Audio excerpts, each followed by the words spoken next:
The Children's Movement of Fresno believes that the well-being and education of our children in Fresno County must be the highest priority. The citizen-led, nonpartisan Children's Movement of Fresno encourages decision-makers to place the well-being and education of our children as the highest priority. On April 26, 2012, a groundswell of Fresno community members attended the first annual Children's Movement State of Our Children Breakfast. Ladies and gentlemen, good morning. I'm delighted to be here. I see people in education and health and Head Start and housing and government and social services and workforce development, so I'm assuming this is a significant cross-section of Fresno County. I see enormous leadership here, one being your mayor, Ashley Swearingen, who truly gets it on the subject of economic development. And I spent some time last night with a retiring Board of Supervisors member named Susan Anderson, from whom you have just heard, who truly gets it on the subject of children.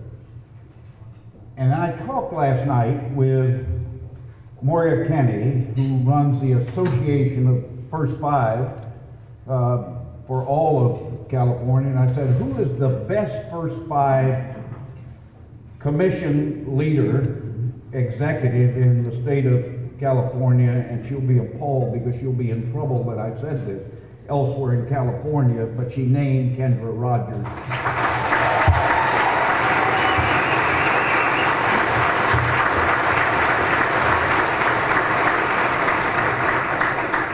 I only hope if I went to another county that Moira would not tell me someone else.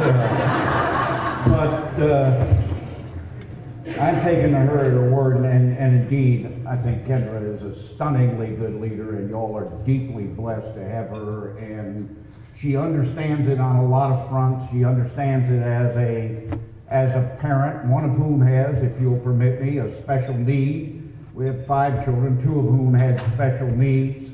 The difference, a caring and knowledgeable parent able to access the system is just enormous in this world. So Kendra is a good example to me of lots of different things that make me proud to be in this community. You can define leadership in many ways. Teddy Roosevelt talked about it as to dare mighty things. Frankly, I think what you're talking about this morning and today and tomorrow and the tomorrows to come is mighty sorts of things. I didn't know much about Fresno before I came here. I know a lot more. Most of it good. California is such a big place. Florida is not a small place. You have, for the most part, a wonderful place to raise a family, good place to live and work and play. For hundreds upon hundreds of years, this valley was home to indigenous peoples, but most of your recorded history begins really with the California Gold Rush, 150 or so years ago. And in the aftermath of the gold rush, this community was settled. In the decades since, you have faced fire and flood and the rise and fall of the economy. Just like Miami, you are still working hard to emerge from the Great Recession. Those who came before you witnessed the coming of the railroads, the discovery of oil, and how to turn very dry land into very fertile land. This is the place, I suppose you all know this, where bank credit cards came to be. No telling how much mischief came out of that in America. And you have a mostly proud picture, punctuated at times by things you're less proud of, including the internment of Japanese Americans during World War II, a horrific moment in the history of this republic. You're not perfect, of course. I don't claim Miami to be perfect. In fact, far from it. I come here after reading the Fresno Bee's front page stories on high school dropout rates and challenges. I also learned that more than 1 out of every 4 of your children live in full poverty in the richest, most generous country in the United States of America. How could this be? I read that more than 40% of your 16 1,000 kindergarten students are not really ready to succeed in school, and that you have a quite similar percentage of your fourth grade students who cannot read with any real proficiency. And I saw the figures, which you just heard, about juveniles and arrests and what it costs, $70,000. And you have a juvenile arrest rate that is higher than the state of California. So you've got your set of challenges. You and I live in a country where the vast majority of us go to public schools. I'm a full product of that. Secondary, elementary, and university. And I can promise you that the first grade teachers in Fresno County's 190 public elementary schools already know firsthand that a great chunk of entering students are really not ready to learn. And they see so frequently the absolute tragedy of a first grade student who already feels like a failure. And so we have a great deal of managing and controlling and triaging as well as teaching in public schools in America. And just think what difference it would make to children entering formal school and to their parents and to their teachers to have children really ready to learn. Because the early years are the most crucial growing and learning years of a child's life. I give you in the way of witness a small paragraph from a book called The Scientist in the Crib, which came out a few years ago. And I quote, "What we see in the crib is the greatest mind that has ever existed, the most powerful learning machine in the universe. The tiny fingers and mouth are exploration devices that probe the alien world around them with more precision than any Mars rover. The crumpled ears take a buzz of incomprehensible noise and flawlessly turn it into meaningful language. The wide eyes that sometimes seem to peer into your very soul are actually doing just that, deciphering your very deepest feelings. The downy head surrounds a brain that is forming millions of new connections every day. And any of you with children or grandchildren or just seeing these children before us this morning know exactly what I am talking about." And now listen to something a little bit more recent from a New Republic magazine article headlined "The 2-Year Window, The Science of Babies and Brains." The writer, Jonathan Cohn, makes the, quote, "connection between trouble in very early childhood and later in life," and goes on to say, quote, "The first 2 years, however, happen to be the period of a child's life in which we invest the least. Adding this, quote, "When it comes to early childhood, public policy is lagging far behind science with disastrous consequences." So if you took me back just 15 years ago, I could have told you practically nothing of what I am telling you this morning. I was a newspaper man through and through. 35 years at 7 newspapers as a reporter, editor, and publisher. Loved my job so much that I never missed one day of work. Also the mark I always add of a significantly obsessive, compulsive human being. But I love what I did. And how many of us get to interview the dictator in Havana for 5.5 hours, or the President of the United States on Air Force One, or ride through the barrios of Lima with Fujimori driving, or have dinner with the Queen of England? So I've lived an interesting and full life. I also had the chance every single day to make a difference in my community. And I was a husband and the father of 5, who, to be honest about it, was totally unaware of the principles of what we're talking about this morning. And far more people are unaware than any of you would like. If they were aware, then we would do something far more about it than we are doing. And then in 1996, the then governor of Florida asked me to be on his commission on education. It was a 2-year assignment to look at education in the next millennium, that is, the one we are in. And there were 6 task forces, and somehow I was hornswoggled, not a verb you use very often, hornswoggled into chairing the task force on school readiness.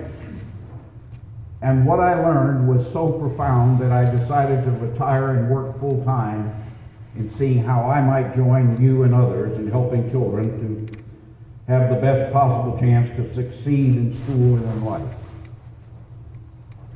Like you, I'm sure I love this country. I feel blessed to be here. I also think the future of our country depends on growing more and better educated people. Just 2 years ago, a group of senior retired generals and admirals told us this: 75% of young people ages 17 to 24 are unable to enlist in the military because they failed to graduate high school, have a criminal record, or are physically unfit. That's alarming. It's a matter of the national security of the United States of America. We need to do something about it. And yes, I know I come from different times, a time when this nation was #1 in the world for high school graduation rates and #1 in the world for college graduation rates, and today our country is respectively number 21 and number 16, and it is slipping further.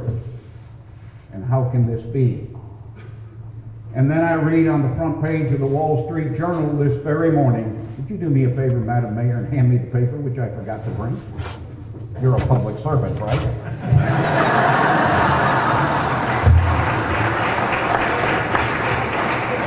You really have a great mayor, and not just for this, I promise you. So what do I read in the Wall Street Journal on the front page? Education slowdown threatens U.S. And then I read you the first two sentences. Throughout American history, almost every generation has had substantially more education than that of its parents. And the second sentence, that is no longer true. You ought to be worried about that. I want to be perfectly clear about what I'm talking about this morning. I'm not talking about, and never talk about, other children or those children. I'm talking about our children. Indeed, all our children. The same principles that raised my 5 children and now our grandchildren are the exact same principles that raise those children who are in front of us this very morning. Some children and families need more help, of course, and they ought to get it. But you and I are never going to make more than slight and incremental progress unless we start thinking in terms of everyone's child. This isn't socialism. This isn't a radical thought. This is not the makings of a nanny state. Indeed, I think it is American to the very core. The same sort of thinking that led to everyone having the right to vote, Social Security, to Medicare, to the Civil Rights Movement, to the women's movement. You and I now live in a world, sadly to me, when the word entitlements has become a pejorative, a negative. But in my own mind, the people of America, beginning with our children, are in fact entitled, if you will, to fundamental basics of quality that would give them the chance to fulfill their dreams and potential, and frankly, for our own country, to fulfill its people's dreams and potential. So we live in a country of constant change. By the end of this decade, children of color will be in the majority. By the middle of the century, those we call minorities will be in the majority. And meanwhile, so you know, the children of today make up a lesser percentage of America's population than ever before in the history of the United States of America. Tomorrow's future for children, for all of us, is going to depend on how well prepared these children are to succeed in school and in life. We know from all sorts of research that the early years set the tone and path for all of life.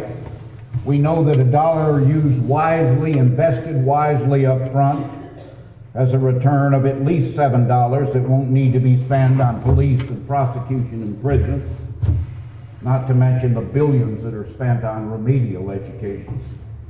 And yet we know this, but we don't really act like it.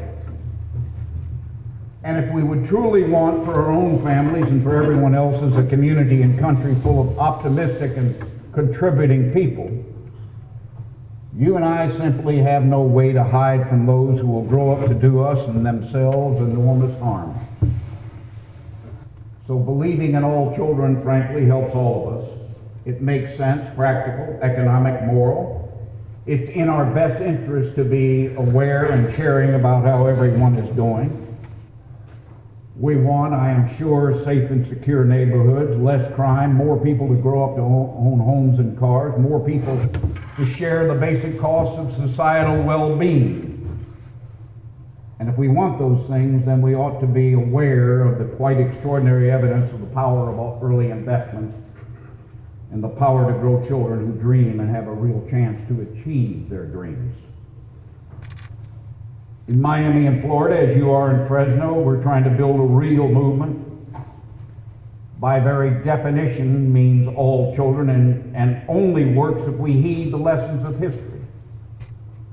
I frequently ask audiences about, for instance, what the civil rights movement was about, and we'll then get some talk about black people or minorities. The fact of the matter is the civil rights movement, as the feminist movement, is all about equity, social justice, fairness for all of us, every one of us. It is inclusive, not about somebody else. And we build a movement beginning, if you'll pardon me, we begin building a movement with a moral imperative, because we are all God's children. And then we turn to the practical, and we learn from science that 90% of brain development occurs in the first 5 years of life, 90%. And one of the pieces of research that I frequently use is this one that's worth remembering. If 100 children leave first grade not really knowing how to read, by the end of fourth grade, 88 of the 100 children are still having major trouble in reading. That ought to be a wake-up call for the imperative of high-quality early investment. So it's from Miami that the leadership came to make free pre-kindergarten available for every single 4-year-old in Florida, not mandatory, voluntary, but more than 70% of all of Florida's 4-year-olds attend free pre-kindergarten. This very same community, Miami, now has a dedicated funding source for early intervention and prevention for its children. So this year and last year and the year before and the year to come and the year after that and so forth and so on, we have at least $100 million extra dollars available in Miami to invest in matters that give us a better chance for children to succeed in school and life. Just imagine this. The people of an American community voted to raise their property taxes $500,000 for other people's children, for everyone's children. That means we have millions of extra dollars to invest in higher child care quality and higher quality after-school care, and to put health teams into 165 public schools, not only a nurse or nurse practitioner, but someone with a master's in social work, because so many of the issues are social, emotional, behavioral, and developmental. And I promise you that this can be done if you build the political will, can be done if you give the mission, as it's about everyone. So after those two significant victories for children, the political strategists with whom I work suggested something bigger and tougher, and that's what we call the Children's Movement of Florida. What we're trying to do is to build something, as you are trying to do, that is long-term, enduring, and sustainable. Frankly, we're trying to amass the clout over a period of time to force a real change in priorities as to how the public's money is spent. It is your money that is being spent. So we're building from a launch now. Just a year and a half ago, we already have 300,000 followers. We seek to make children the #1 priority for decision makers in Florida. How is it possible? But you already saw this on the slides. How is it possible that we have a relative handful of dollars for a pre-K program and spend 20 times that to incarcerate a juvenile? There is a terrible disconnect here. In a state of wisdom, a country of wisdom, children would be the highest priority of elected leaders, higher than roads, higher than prisons, higher than anything. And why ought we to settle for anything short of affordable, high-quality basics for all children the same quality that you would want for your own children and your own grandchildren. Why wouldn't we want this for all our children? So I told you it was a moral issue. It's also more of that than that. We live in a country where half of this nation's high school students lack the written, spoken, thinking, and problem-solving skills that employers want. I hear an awful lot from business people complaining, even whining about the quality of graduates, high school or college. And I would promise them that the answer is not going to be found in fixing 4th grade or 7th grade or somewhere in high school. Instead, the fix can be found, if you will, in the most important learning years of a child's life. That is, the first several years. A child with momentum in 1st grade, chances are, will have momentum all his or her life. A child without momentum in 1st grade may well never have any momentum in his or her life, and I cannot think of anything more desperately sad than that. I don't want you to tell me to wait. I don't want you to tell me that the Great Recession is on, that times in California and Florida are tough, and that children will have their turn, because as a paid skeptic for 35 years, I don't believe it. Children never really had their turn. And if you think we're a child-centered country, I invite you to travel some of the places that I have been, and you will find things quite a bit different, I promise you. I don't want you to tell me we can't afford to do right by children, because I think that's desperately short-sighted, desperately foolish for the future of a country we love. I don't want you to remind me that everyone loves children. They loved it in 1988, loved children in 1988 when Janet Reno led a campaign. So I know people love children, but I want to know what that love really means. I want to know if we are wise and loving enough people to extend our compassion toward everyone's child, without taking one iota of responsibility from parents who need to be their child's most important teacher.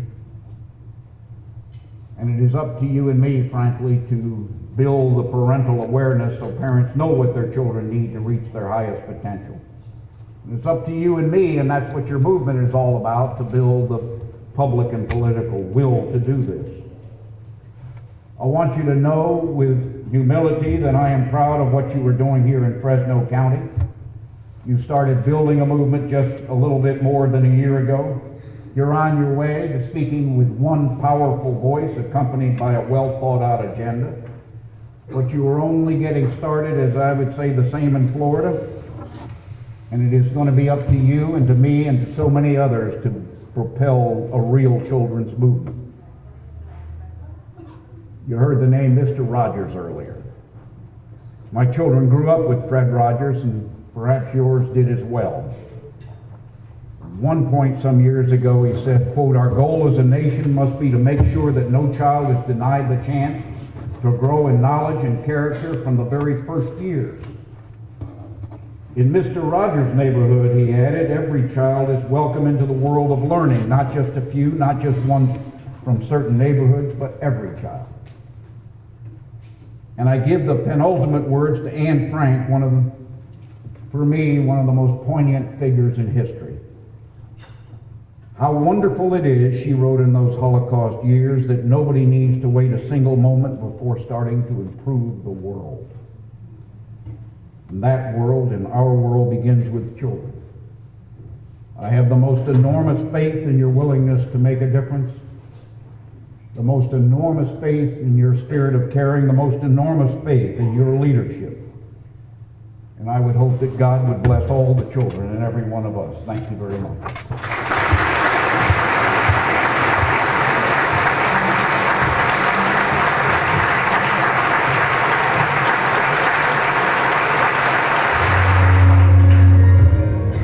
Tomorrow may not be too late. I'm here to tell you that tomorrow is too late, which is why we need to start today. My name is Kendra Rogers, and while I serve as the executive director for First 5, for me, this work is very personal. I stand before you as the mother of 2 young children in this community, Logan and Nova. They are the reason I do this work, and my belief in their potential in their future is why I became a founding member of the children's movement. But it isn't just my children that I care about. It is all children. It is my nieces, my nephews, the children of my coworkers, my friends and neighbors, for I believe that they hold the solutions to many of the issues that are plaguing this community. Many of you know that First by Fresno County has been investing in the children in this community for more than 10 years.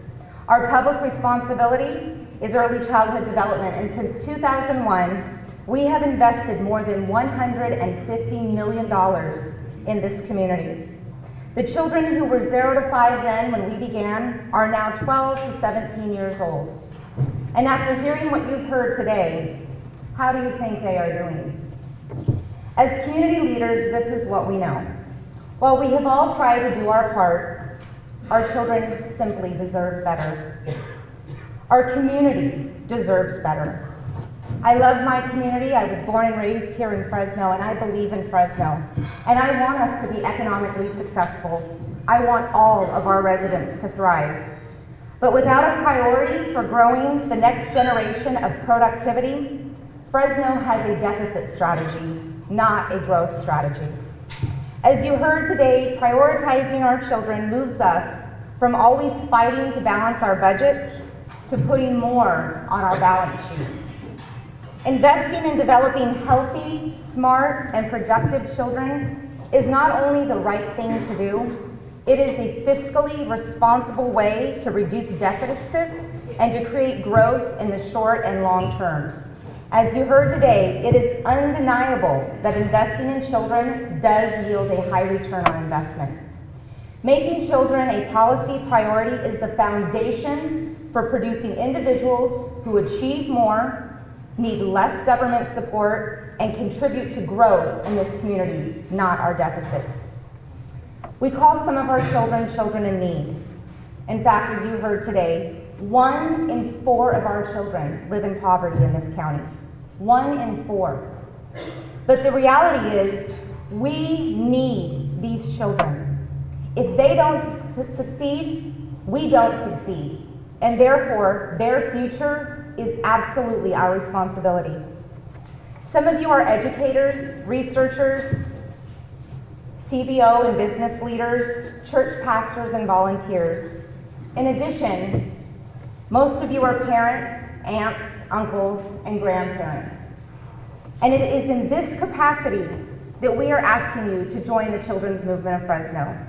To join us not because it's part of your job or a task you were assigned, but because it is what you believe will help move our community towards economic and human prosperity. So we are here with a challenge. And before I give you that challenge, I have to tell you that as easy as for me to speak in public, I absolutely hate asking people to do things. I'm one of those people that, you get assigned to sell tickets for stuff or the different boards you're on. I typically end up just buying them all myself because I don't want to go ask people to buy things. So this movement is about pushing ourselves outside of our comfort zones because we believe in the children of this community. So as you can imagine, I was asked to do the call to action. It was a little uncomfortable for me. But what we're asking you to help us build an army of people who together will demand a different future for the children of this county. By virtue of our size, we have a chance to change the public and policy will to do what is right and good, what makes the most sense economically. So will you help us? Will you become part of the movement? Will you ask us to speak at your public events, your church, your staff meetings? Will you send information about us out to your social networks? Will you support us financially? Our goal is to have an army of 10,000 people in this community by the end of May. 10,000 citizens who share in our belief that we will become a vibrant and thriving Fresno by focusing on what we know is best, on what is just for our children. We are asking each of you in this room to commit to recruiting 25 people, 25 of your friends and family members, your coworkers, to join the movement. Just 25 people. If each of you did that, we would have over 10,000 members by tomorrow. And with that, we would have the army we need to really get started in this work. Will you commit to doing that for us? I'd like to take a show of hands of people that are willing to volunteer. We have volunteers standing by that will bring you a pledge card that you simply fill out and return to us today to take the pledge to recruiting 25 members. So if you're ready to do that today, I ask that you would raise your hand right now. We've got volunteers who will bring you a card. If you're uncomfortable in putting your hand in the air, we have cards on your tables. You have committed to making the best investment that Fresno can make. Don't forget how much we need our children, how much we need to help them give their gifts to this community. As a token of our appreciation, we have a license plate frame for you, which you will get on your way out today. We want to thank you for spending your morning with us. We want to thank you for taking a stand for our kids. Have a great day.